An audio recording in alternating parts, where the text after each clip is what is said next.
बिहार में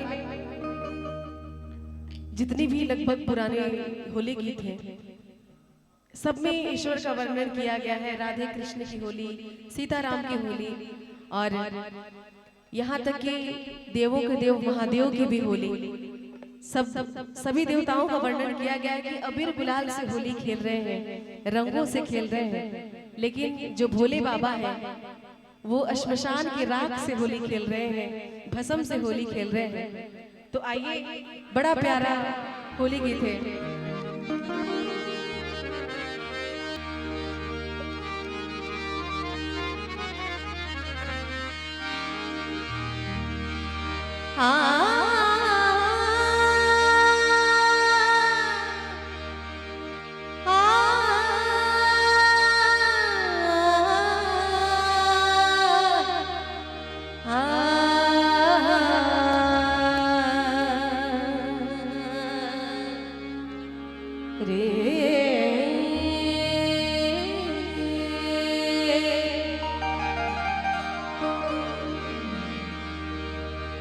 खेले मसाने में हो रही दिगंबर, खेले मसाने में हो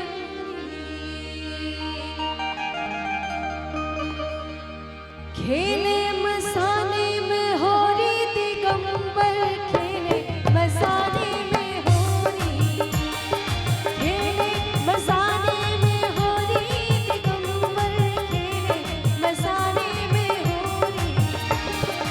भूत पिशाच बटोरी दिगंबर, खेले मसाने में हो रही, खेले मसाने में हो रही दिगंबर, खेले मसाने में हो रही।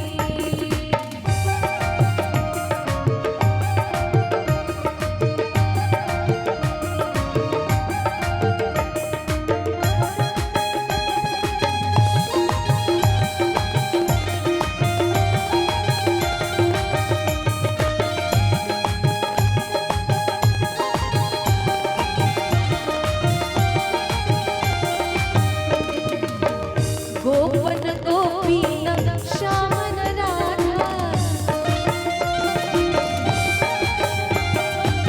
हम लोग होली खेलते हैं तो साथ में खेलते हैं, या फिर भगवान कृष्ण की भी होली बताई गई है तो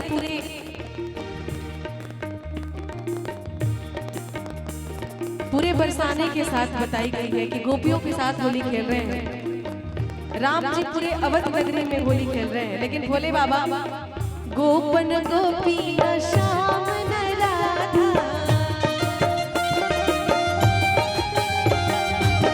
ना कोई रोक ना कोनो बाधा जी। गोपन गोपी श्याम राधा, ना कोई रोक ना कोनो बाधा। जितना भस्म भर छोरी हो, जितना भस्म भर छोरी दिगंबर, खेले मसाने में हो रही, खेले मसाने में हो रही दिगंबर, खेले मसाने में हो रही।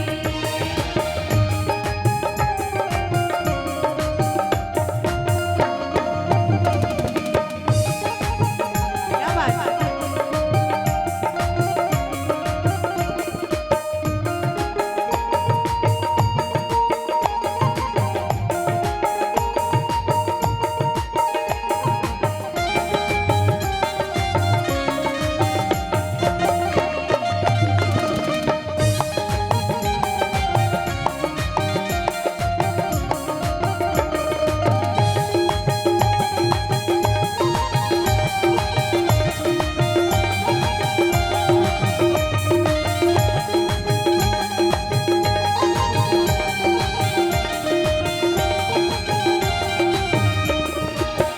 नाचत गावत डमरू धारे, छोड़े सर्प गरल पिचकारी। नाचत गावत डमरू धारे, छोड़े